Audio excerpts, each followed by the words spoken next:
성도 여러분 안녕하십니까? 오늘 저는 빌립보 3장에 있는 말씀을 가지고 믿음에 대한 착각이라는 제목으로 말씀을 드리도록 하겠습니다. 제가 이걸 좀 착각한 것 같아요. 한 주간 동안 생각을 하면서 좀 쉬운 주제라고 생각을 했는데 하면 할수록 주제가 어려웠습니다. 이 제목처럼 제가 많이 착각을 했던 것 같습니다. 먼저 본문의 말씀을 한번 함께 보시겠습니다. 살의 한 부분을 잘라낸다고 해서 하나님의 자녀가 되는 게 결코 아닙니다. 하나님의 영으로 예배를 드리고 그리스도 예수를 영광으로 여기며 육체를 신뢰하지 않는 우리야말로 참으로 할례를 받은 자들입니다. 사실 육체로 말하자면 나야말로 자신감을 가질 만한 충분한 이유가 있습니다. 나는 누구보다 그럴 만한 자격이 있습니다. 나는 태어난 지 8해 만에 할례를 받았고 이스라엘 민족 가운데 베냐민 지파 소속이요 히브리인 중에 히브리인이며 율법으로는 바리새파 사람이고 유대교의 열성으로는 그리스도의 교회를 심히 박해한 자요 율법의 의로 따지자면 아무 흠잡을 데가 없는 사람이었습니다.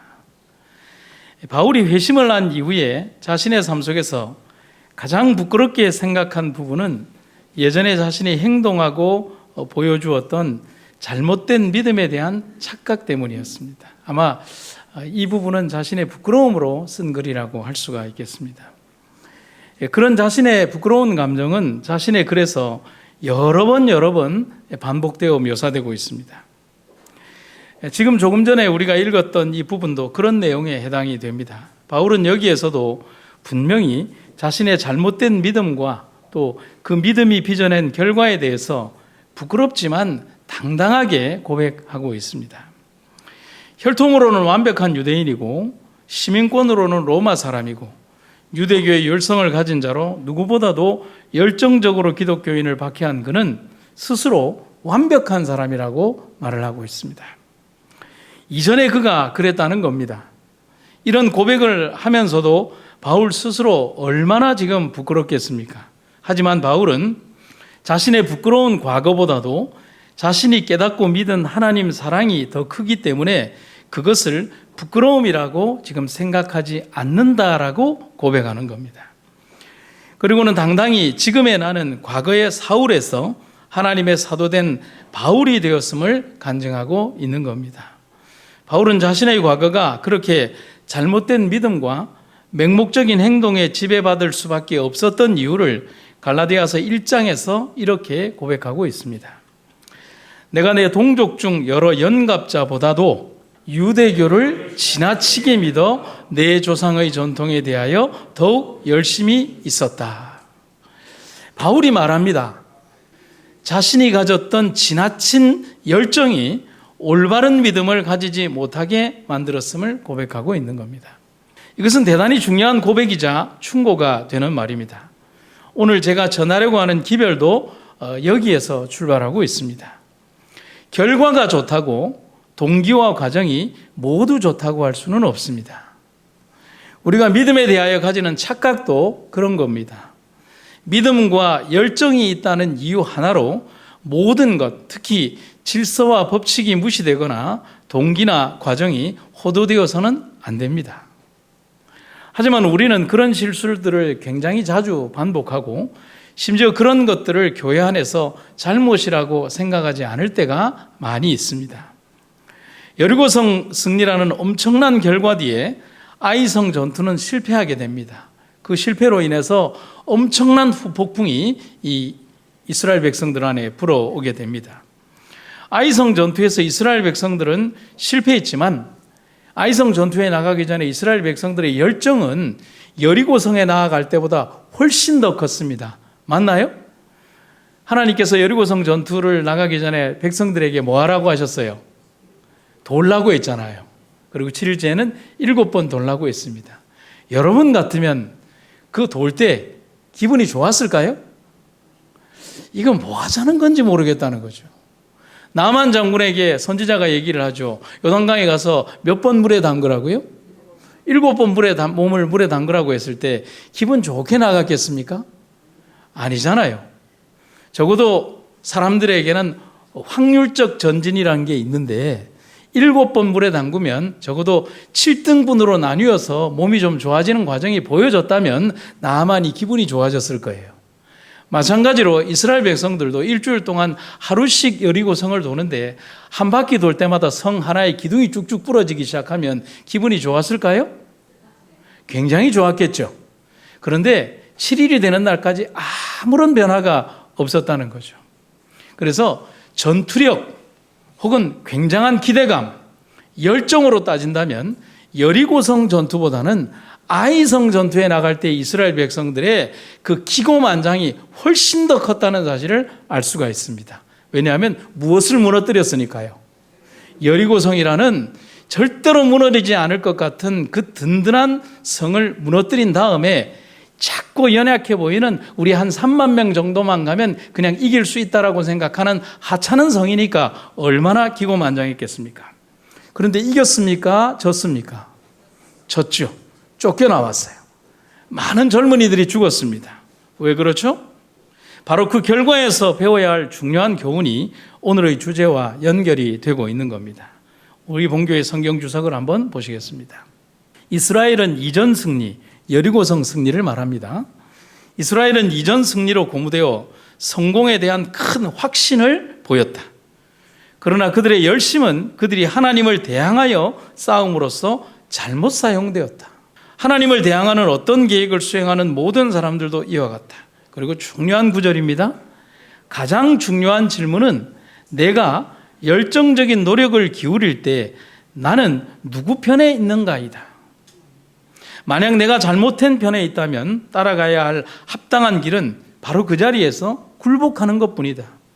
만약 내가 여호와의 편에 있다면 내 영혼의 온 힘을 다해 믿음의 선한 싸움을 싸우면 된다. 이스라엘 백성들의 열정은 잘못되지 않았어요. 오히려 더 불타올랐죠. 그러나 그 열정이 여호와를 향한 열정이 아니라 자신들의 욕심을 향한 열정이고, 선지자는 우리에게, 또 기별은 우리에게 뭐라고 얘기를 하냐면 하나님을 대항하는 열정이 되어버렸다라고 얘기를 하는 겁니다.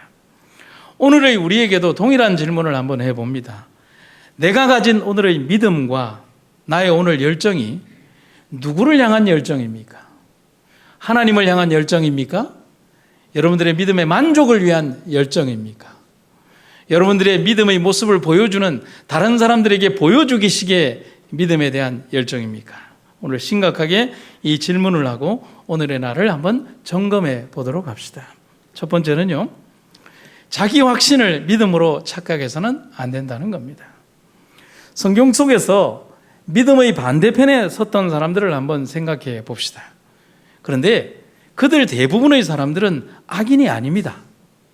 그리고 믿음이 없는 사람들이 아니었습니다.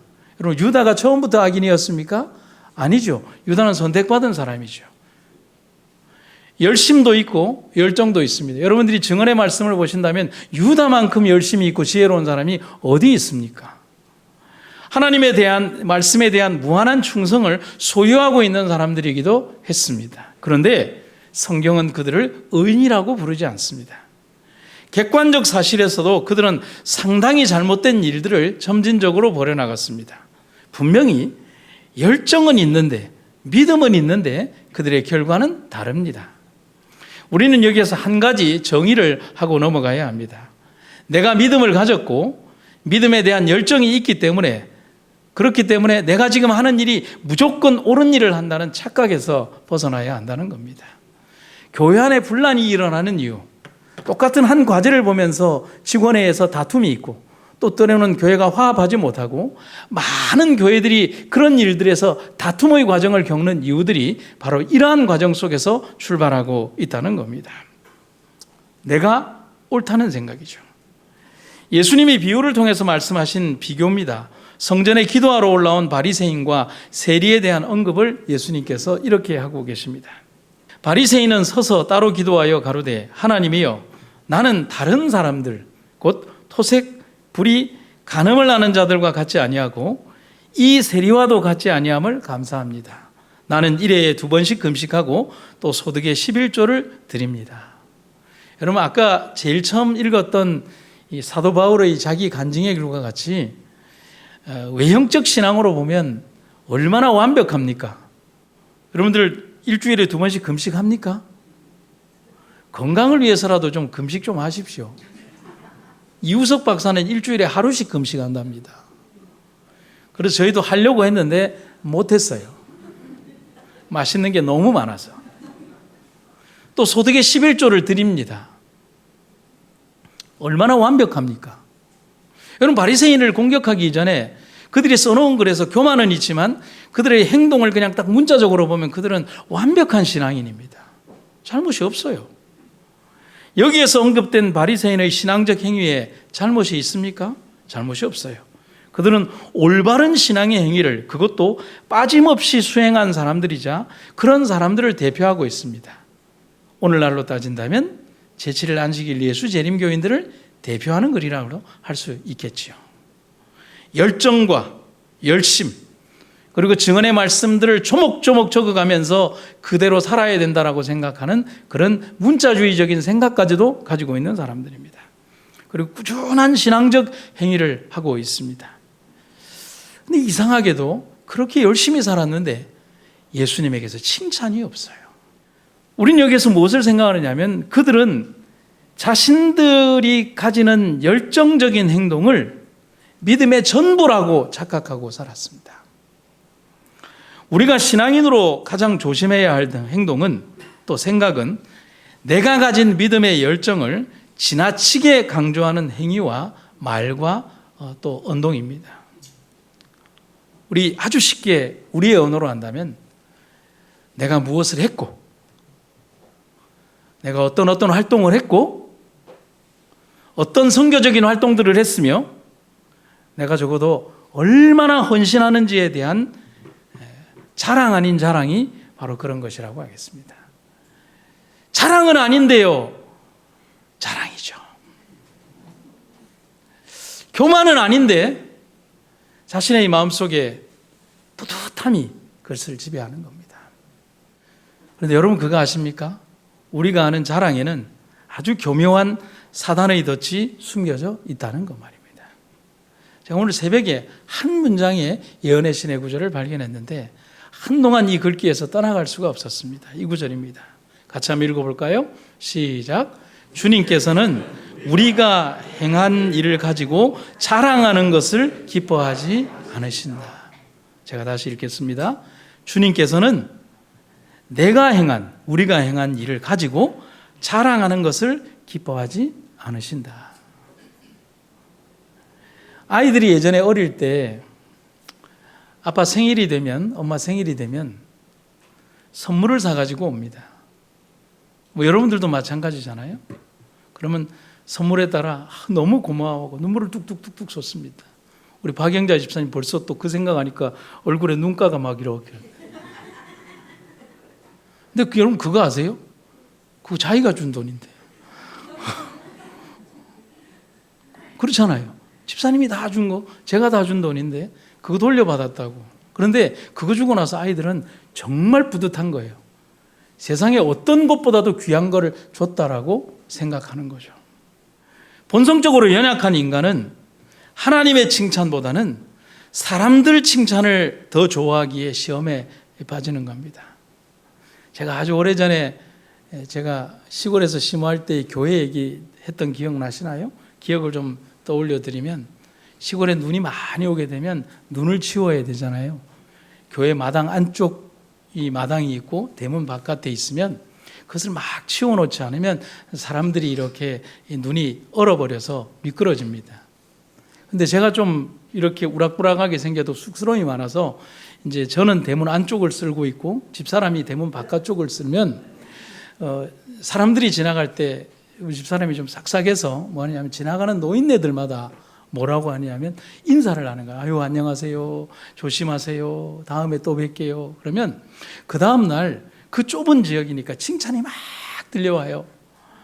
안식일 교회 사모님은 싹싹하고 착하고 예쁘고 키도 크고. 그럼 제가 물어봐요, 교인들에게. 내 얘기는 안 하더라. 그러면 안 하던데요. 그러면. 또 눈이 오면 어떻게 하냐면 당신은 안을 쓸어라, 나는 바깥을 쓸겠다. 그래서 제가 바깥을 싹 쓸면 우리 집사람이 했던 거를 제가 기억하잖아요. 노인분이 지나가시면 가서 인사를 꽉 절을 하고 했던 그대로 제가 이렇게 하는 겁니다. 조심히 가시라고. 이렇게 제가 다 쓸어놓겠노라고 그러면 그 다음날 되면 이런 소문이 돌아요. 안식일교회 목사는 잘생기고 싹싹하고 성격 좋고, 노인들의 칭찬이 자꾸 눈덩이처럼 불어나요. 제일 마지막에 뭐냐면 키도 크고 뭐 이렇게 그런 칭찬들이 막 그걸 들으면 막 눈이 오기만 막 기다리는 거잖아요. 막 칭찬 듣고 싶은. 예. 실제적으로 우리들의 삶이 뭐냐면 하나님에 대한 칭찬보다는 사람에 대한 칭찬을 너무너무 좋아합니다. 아닌 것 같지만 그래요. 내가 휙 지나갈 때 뒤에 뭐 목사의 목자만 들어도 내 욕을 하나, 내 칭찬을 하나, 그렇게 귀를 기울이게 되는 거잖아요. 자신의 열성을 겸손히 수행하기보다는 더 많이 자랑하려고 하고 이만큼의 일을 한다고 말하기를 좋아합니다. 그래서 제가 예전에 저를 생각하면 참 부끄러웠던 게 요즘 여러분들이 제보고 이렇게 손재주가 있다 이런 얘기하고 앰프도 좀 만진다 이러면, 여러분 실제적으로 제가 알고 있는 그 지식이라고 하는 것은 메커니즘 전체를 다 아는 게 아니에요. 케이스 바이 케이스라고 해서 하나가 고장나면 요 선을 갖다 끼우면 되더라, 요게 안 되면 요게 되더라. 컴퓨터도 마찬가지예요. 제가 고칠 능력이 없는데 요렇게 하니까 요렇게 해보고 요렇게 해보니까 요렇게 하는 거예요. 의사 선생님들은 이 몸의 메커니즘을 다 알기 때문에 처방을 하지만, 저희들은 뭐냐면 열나면 숟가루 먹어봐라 그러고, 체했냐 숟가루 먹어봐라 그러고, 속이 안 좋냐 그러면 숟가루 먹어봐라 그러잖아요. 그게 저희들이 가지고 있는 의학적 상식이잖아요. 달라요. 장로님 그렇잖아요. 그렇죠? 달라요.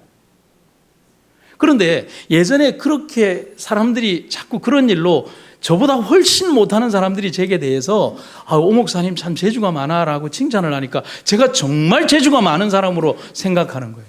그래서 어떤 잘못을 저지르냐면, 다른 교회에 가서 우리 교회 앰프 어떻습니까? 라고 하면, 여러분 교만에 사로잡히면 그렇게 합니다.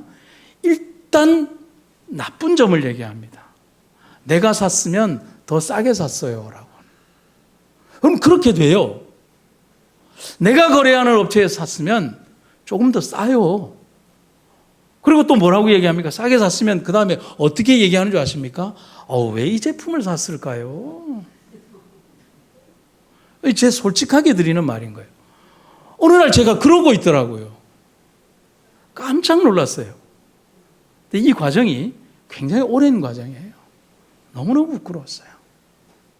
19세기의 철학자인 게오르그 짐멜이라는 분이 이런 얘기를 합니다. 오만한 사람에게는 자기 가치의 절대적인 높이가 중요하고, 허영심이 많은 사람에게는 자기 가치의 상대적인 높이가 중요하다. 이 철학자의 말은 좀 어려운데 쉽게 한번 생각을 해봅시다. 오만한 사람과 허영심이 많은 두 사람 똑같은 거예요. 두 사람 모두 자신을 드러내고 높아지는 것에 관심이 있다는 겁니다. 오만한 사람은 자기 혼자 쭉 올라가는 걸 좋아하고요, 허영심이 많은 사람은 다른 사람들보다 더 높은 걸 원한다는 겁니다. 쉽게 얘기를 하면. 그 말에서 우리가 하나의 교훈을 생각해 본다면, 자랑하려는 사람은 결국은 뭐에 빠지게 되고요? 교만에 빠지게 되고, 교만은 결국 자신을 병들게 하고 이기적인 사람이 되게 하고, 시야가 좁아지고, 그리고 시야가 좁아지면 이기적인 목적에 사로잡히기에 누구를 자랑하느냐 하면 예수를 자랑하는 것이 아니라 예수를 제외하고 나를 자랑한다는 것입니다. 그래서 바울이 자기의 글에서 심도 있게 자기 자신에 있는 모든 것들을 배설물로 여기고 오직 예수님만 자랑한다라고 했던 이유는 바로 이거의 역순이라는 거죠. 아무것도 자랑할 게 없더라는 거죠. 아무것도 내세울 게 없더라는 거죠. 아무것도 가치 있는 게 없더라는 것이죠. 다 헛것이고 아무것도 필요 없는 그런 존재들이라는 것입니다. 그걸 생각하니까 너무 부끄러워서 자신을 괴수요, 부끄럼쟁이, 이 세상에 가치 없는 존재, 오직 예수님만 생각하게 되더라는 겁니다. 이 게오르그 짐멜의 그 글을 제가 읽으면서 한 구절을 더 인용하게 되었습니다. 이겁니다. 열정에 사로잡혀서 객관성을 잃지 않도록 하기 위해서는 결국 예의를 아는 사람이면 된다. 그러나 그 객관성 때문에 정열을 잃지 않도록 하기 위해서는 윤리적 의지만으로는 안 된다. 여러분, 우리의 마음이요, 우리의 이 내면이요, 이성과 감정이 지배를 해요. 이성이 너무 강한 사람은요, 눈물 한 방울 안 흘리는 그런 매정한 사람처럼 보입니다. 감성이 너무 많은 사람은요, 그냥 툭 찌르기만 하면 눈물 펑펑 쏟습니다.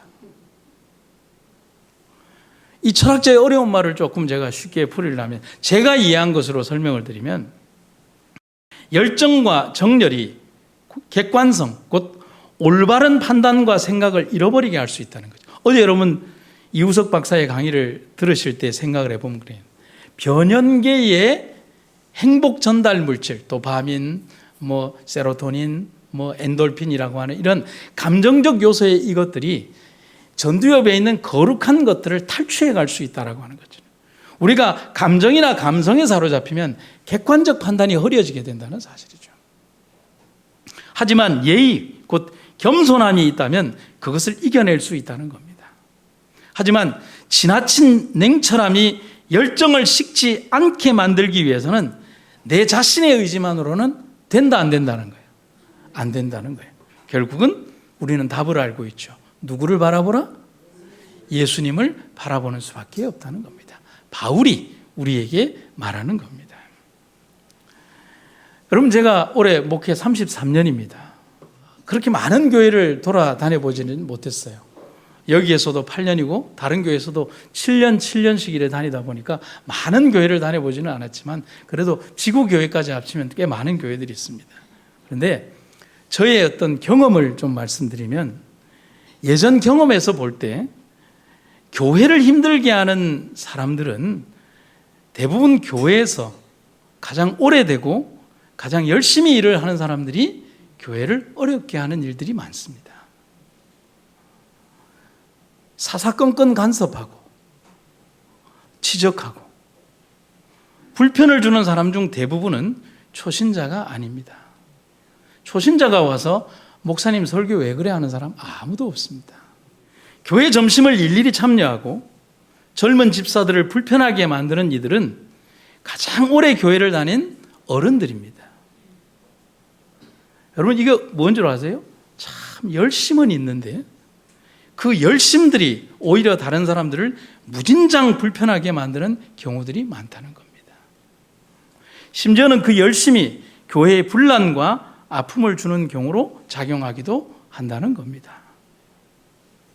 며칠 전에 한 젊은 목사님이 이런저런 일로 저에게 전화가 왔습니다. 대화를 하는데, 근데 이 젊은 목사님이 목회를 정말 재미나게 하고 있으리라고 제가 생각했는데, 이런저런 얘기를 하다가 갑자기 지난 4년간에 맺혔던 얘기를 툭 털어놓는데 아마 저쪽에서 거의 울듯이 얘기를 하는 것을 듣게 되었어요. 부임 후 지금까지 4년 동안 한 집사님의 지나친 열정 때문에 교회 전체가 아프다는 겁니다. 몇 명이요? 한 집사님. 성이 한시라는 게 아니에요. 여러분 또 깜짝 놀라실 분 한 분 있죠? 한 분의 집사님 때문에 그렇다는 거예요. 그런데 이분이 교회 일에 너무 열심히 하는 거예요. 열심인데 너무 열심히 하는 거예요. 이분의 직책이 교회 집사의 어떤 한 부서를 맡고 있는데 이분이 관여하지 않는 부서가 없다는 거예요. 도르가, 여성전도, 집사회, 선교회, 또 무슨 부서 있나요? 어린이부. 그 다음에 이제 목사님이 설교하고 내려오면 설교 리스트를 쫙 적어서 고쳐야 될 내용들을 쫙 해서 목사님에게 다 얘기한다는 거예요. 어떤 날은 자기가 원하는 설교를 해달라고 리스트를 적어와서 이렇게 해달라고 합니다. 안 되면 누구누구 목사의 설교를 틀어야 된다라고 얘기를 하면서 리스트를 가져와서 얘기를 하는데, 목사님이 사정이 있어서 그렇게 못한다라고 하면 그걸 들어줄 때까지 100번이고 200번이고 얘기를 한다는 거예요. 근데 얼마나 이 교회가 아프냐면 이분 때문에 몇 가정이 다른 교회로 가버리고 교회 직책을 내려놓고 심지어 장로님들이 견디지 못하고 장로 직책을 내려놓았다는 겁니다. 그분의 지나친 열심 속에는 날카로운 가시가 달려있는 겁니다. 사단은 그것을 이용하는 겁니다. 여러분, 우리가 흔히 말을 할 때 열심이라는 단어에 우리는 호의를 가집니다. 그런데 그 열심이 잘못 사용될 때 채찍이 된다는 사실인 거죠. 예수님의 가혹한 지적을 받았던 바리새인들은 열심이 없거나 믿음이 없는 사람들이 아니었습니다. 열심이 너무 많았어요. 한번 생각을 해보세요. 예수님은 안식일을 기억하여 거룩히 지키라고 했는데 유대인들은 이 안식일의 거룩성을 지키기 위해서 조항을 660개를 만들었어요. 안식일 오전에 갈 수 있는 거리가 400m, 안식일 오후에 갈 수 있는 거리가 400m입니다. 그 유대인들은 한 600m 지점에 있는 곳에 가서 이제 같이 예배를 드리려고 하면 400m 지점에 가서 도시락을 먹고 그 다음에 200m를 가야 합니다. 안식일에 침 뱉으면 안 돼요. 거름 주는 일이니까. 신발을 샌들을 두 손으로 묶어서도 안 되고 코를 두 손으로 풀어서도 안 되기 때문에 여기에다가 이렇게 수건을 달고 다니는 겁니다. 그런 조항들이 600개가 넘어요. 그것을 거룩이라는 이름으로 그들이 만들어 놓은 겁니다. 그들은 너무 지나친 열정을 가지고 하나님을 믿는 것에 대한 수없이 많은 조항들을 만들어서 하나님을 믿는 것을 불편한 종교로 만들어 버렸습니다. 단순히 열정이 믿음을 대변하는 것이 아닙니다. 다시 한번 말씀드릴까요? 열정이 믿음을 대변하는 것이 아닙니다. 예수님이 그 당대의 바리새인들의 잘못을 지적하며 하신 말씀이 있습니다. 화 있을진저 외식하는 서기관들과 바리새인들이여, 너희는 천국문을 사람들 앞에서 닫고 너희도 들어가지 않고 들어가려 하는 자도 들어가지 못하게 하는도다. 화 있을진저 외식하는 서기관들과 바리새인들이여, 너희는 교인 하나를 얻기 위하여 바다와 육지를 두루 다니다가 생기면 너희보다 배나 더 지옥 자식이 되게 하는도다. 영감의 글은 우리에게 우리가 가진 마음을 밭에 비유하고 있습니다. 여러분들 마음의 밭은 어떻습니까? 자풀이 무성하게 자라고 있습니까?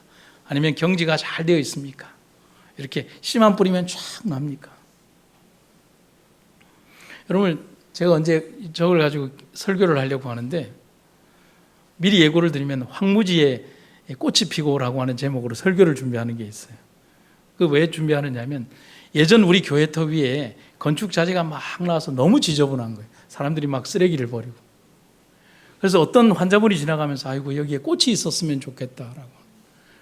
여러분 생각을 해보십시오. 그 세멘트 바닥에 그 조금씩 남아있는 흙에 무슨 꽃을 심겠습니까? 금방. 근데 가만히 생각을 하다가 이제 검색을 하다가 그때가 6월이었는데 6월에 심어도 나는 꽃이라고 하니까 코스모스가 있더라고요. 그래서 제가 인터넷으로 코스모스를 2kg를 샀어요. 그런데 2kg가 2만 원이더라고요. 그러니까 수만 개의 꽃을 가지고 씨앗을 가지고 제가 거기에 막 뿌렸습니다. 여러분들 가보시면 거기에 코스모스가 거기를 다 덮고 있습니다. 여러분, 우리의 마음밭이 여러분은 어떤 상태이십니까? 이렇게 한번 보시죠. 밭을 가는 일로부터 계속적으로 교훈을 배울 수 있다. 개가 나지도 아니한 땅에서 갑자기 수확을 거두기를 기대할 사람은 없다. 씨 뿌리기에 적합하도록 토지를 일구고 씨를 뿌리고 곡식을 기르는 데는 부지런하고 참을성 있는 노력이 필요하다. 영적인 파종도 이와 똑같다. 마음의 밭은 갈려져야 한다. 흙은 회개함으로 깨어져야 할 것이다. 좋은 곡식의 성장을 저지시키는 악의 성장은 근절되어야 한다. 일단 가시나무가 무성하게 자란 땅은 부지런한 노력으로만 회복될 수 있는 것처럼 마음의 악한 경향들은 오직 그리스도의 이름과 힘에 의지하여 열심히 노력함으로써만 이길 수 있다. 여러분, 꿀로서는 아카시아 꿀이 참 맛있고 좋겠지만 아카시아가 산을 덮는 순간 그 산은 못 쓰는 산이 되어버립니다. 번식력이 얼마나 강한지 몰라요. 산에서 아카시아 나무를 아무리 베어도 그 옆으로 막 튀어나옵니다. 지금 그 얘기를 하는 거예요. 그래서 산을 가지고 있는 사람들이 아카시아를 죽일 수 있는 유일의 방법은 드릴을 가지고 가서 나무에 구멍을 뚫고 그 안에다가 살충제를 투여해서 뿌리까지 말려 죽이는 방법밖에 없습니다. 제초제를 넣어서. 그 방법 이외에는 죽지를 않아요. 불사조예요. 여러분, 우리의 마음속에 있는 잘못된 어떤 열정들이 아카시아 나무처럼 우리를 지배할 수 있다는 사실을 우리는 기억을 해야 합니다.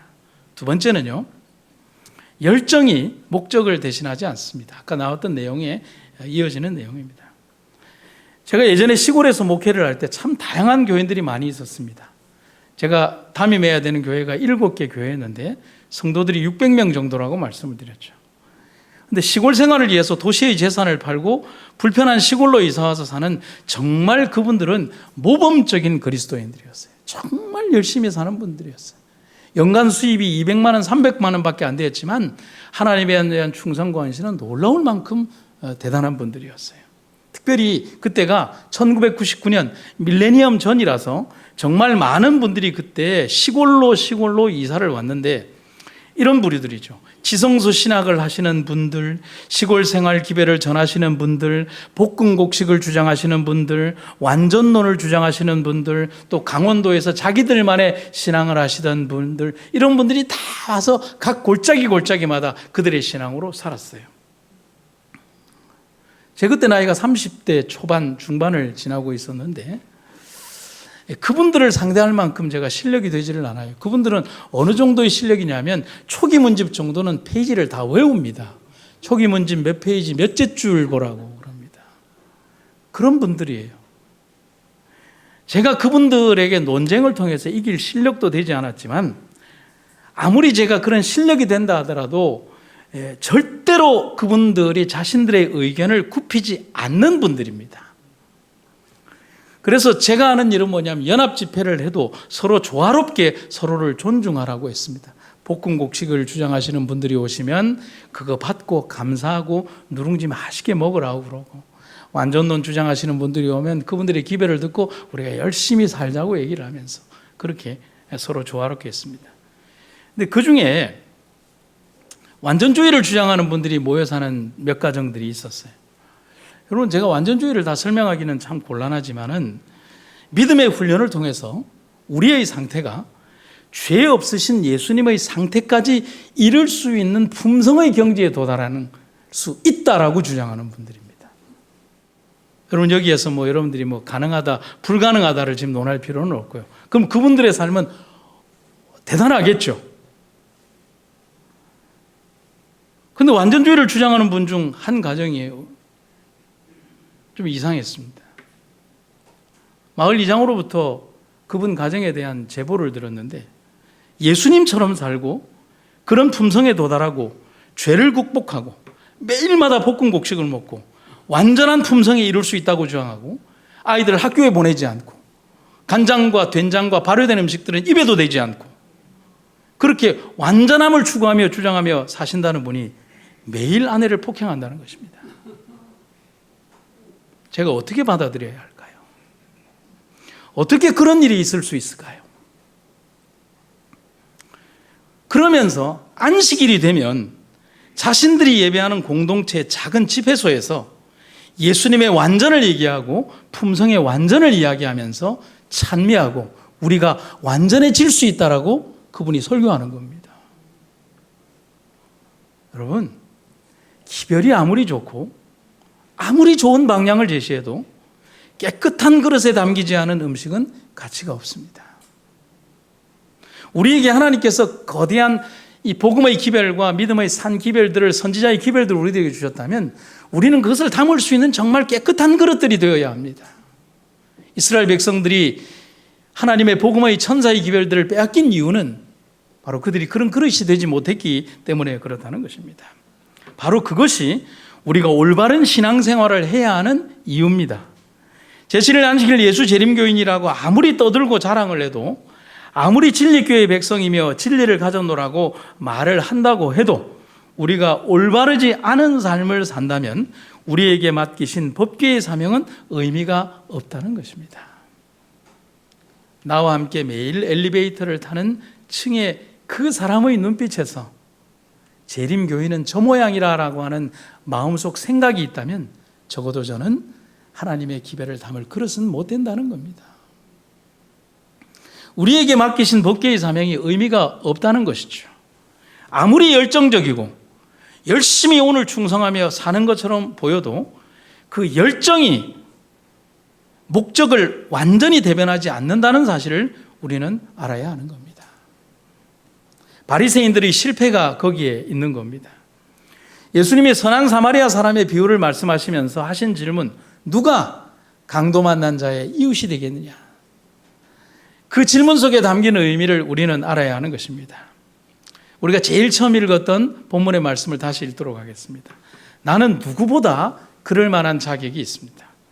나는 태어난 지 8해 만에 할례를 받았고 이스라엘 민족 가운데 베냐민 지파 조성이요 히브리인 중에 히브리인이며 율법으로는 바리새파 사람이고 유대교의 열성으로는 그리스도의 교회를 심히 박해한 자요 율법의 의로 따지자면 아무 흠잡을 데가 없는 그런 사람입니다. 바울이 과거 자신의 모습을 떠올리며 말한 표현입니다. 아무 흠잡을 데가 없는 사람이 바울 자신이었습니다. 이 말은 틀린 말이 아닙니다. 말 그대로 그는 제일 마지막에 있는 표현처럼 완벽한 사람이었습니다. 그의 열심은 특출났고 그의 열심을 뒷받침할 백그라운드도 든든했습니다. 누구와의 논쟁에서도 지지 않을 입담과 학식까지 겸비했으니 금상첨화입니다. 하지만 그렇다고 해서 모든 조건이 다 완벽하게 보인다고 해서 다메섹 이전의 바울이 옳다고 말하는 사람은 아무도 없습니다. 그게 문제입니다. 바울은 전혀 잘못된 방향으로 가고 있었던 것입니다. 열정은 있었지만 그 열정이 자신의 잘못을 가리워주지 못했다는 것입니다. 오늘 우리에게 던지는 질문이 되는 것입니다. 다메섹 도상에서 거대한 빛에 쓰러진 바울에게 예수님이 말씀하십니다. 사도행전 9장에서 사울아 사울아 네가 어찌하여 나를 핍박하느냐. 깜짝 놀란 바울이 질문합니다. 당신이 누구십니까? 그때 하늘에서 바울에게 이렇게 대답을 합니다. 나는 네가 핍박하는 예수다. 충격과 놀라움에 사로잡힌 바울에게 예수님은 변명하거나 대답할 시간도 주지 않고 이렇게 명령합니다. 이제 일어나 성 안으로 들어가라. 그러면 네가 해야 할 일을 말해줄 사람을 만나게 될 것이다. 사울과 함께 길을 가던 사람들은 말을 잃고 멍하니 서 있었다. 그들에겐 단지 소리만 들렸을 뿐 아무것도 보이지 않았다. 지금껏 저질렀던 그 모든 열정과 열심들이 모두 하나님의 아들 곧 하나님을 대적하는 일임을 깨달은 그가 받은 충격이 얼마나 컸겠습니까? 성경은 그 바울의 충격을 놓치지 않고 이렇게 기록해 주고 있습니다. 사울은 땅에서 일어나 눈을 떴지만 아무것도 보이지 않았다. 그는 일행의 손에 이끌려 다메섹 성 안으로 들어갔다. 사울은 사흘 동안 앞을 보지 못하는 상태에서 아무것도 먹지도 마시지도 않은 채 지냈다. 하나님께서 죽음의 3일을 그에게 허락하셨죠. 그리고 그가 눈을 떴지만 아무것도 볼 수 없었던 것은 그 이전의 과거의 사울의 삶이 맹인이었다는 사실인 겁니다. 보지 못하고 살아왔다는 것입니다. 근데 초기 문집에 보면 참 의미심장한 구절이 있어요. 다메섹 도상 이전의 그 사울을 얘기하면서 이런 구절이 있어요. 깜짝 놀랐어요. 사울은 남녀를 불문하고 예수를 전파하는 자들은 잡아서 예루살렘으로 끌어오기 위하여 다메섹에 있는 여러 회당에 보내는 공문을 가지고 그곳을 향하여 가고 있었다. 그 다음 뭐라고 되어 있어요? 악한 전사들이 그의 주위를 맴돌며 뭐 했다? 좋아했다. 섬찟하지 않습니까? 사울 곧 바울이 다메섹 도상의 회심전 상황을 묘사한 부분입니다. 그는 분명히 하나님의 일을 한다고 기쁜 마음으로 열정을 가지고 일했는데 그의 열정과 일에 대하여 정말 기뻐한 분은 하나님이 아니라 마귀가 덩실덩실 춤을 췄다는 것입니다. 어떻게 춤췄을까요? 바울은 내 편이로세 하면서 이렇게. 얼마나 무서운 일이고 얼마나 두려운 일일까요? 하지만 극적인 회심 이후에 믿음의 올바른 방향을 선택하고 나아가게 된 바울은 더욱더 큰 그릇으로 쓰임을 받게 되었습니다. 여러분, 우리의 삶이 두려운 것은 바울에게 표현되었던 이 끔찍한 표현이 우리에게도 적용될 수 있다는 사실인 것입니다. 그 이후에 사울은 담대하게 예수를 전파했고 그의 영향력은 너무 놀라웠다라고 기록이 되어 있습니다. 사랑하는 성도 여러분, 저명한 설교가인 존 웨슬레 목사님은 그리스도인들이 가진 잘못된 확신을 광신이라는 은유적인 표현으로 말하고 있습니다. 여기에 광신이란 미칠 광자를 쓰는 것이죠. 그런데 이 잘못된 확신은 우리에게 잘못된 올바른 방향을 제시하지 못합니다. 또한 잘못된 확신은 진정한 회개를 이루게 하지 못합니다. 광신, 곧 잘못된 확신은 언제나 우리 안에서 내재하고 있다가 우리를 넘어지게 하기 위해서 호시탐탐 기회를 엿보고 있는 겁니다. 그런데 우리는 잘 모릅니다. 그냥 잘 되고 있다라고 생각하고 그렇게 자유합니다. 내 경험과 내 판단과 내 열정과 내 생각이 중심이 되어서 교회 안에서 내가 거치는 돌이 되지 않도록 그렇게 나를 방치해서는 안 되는 겁니다.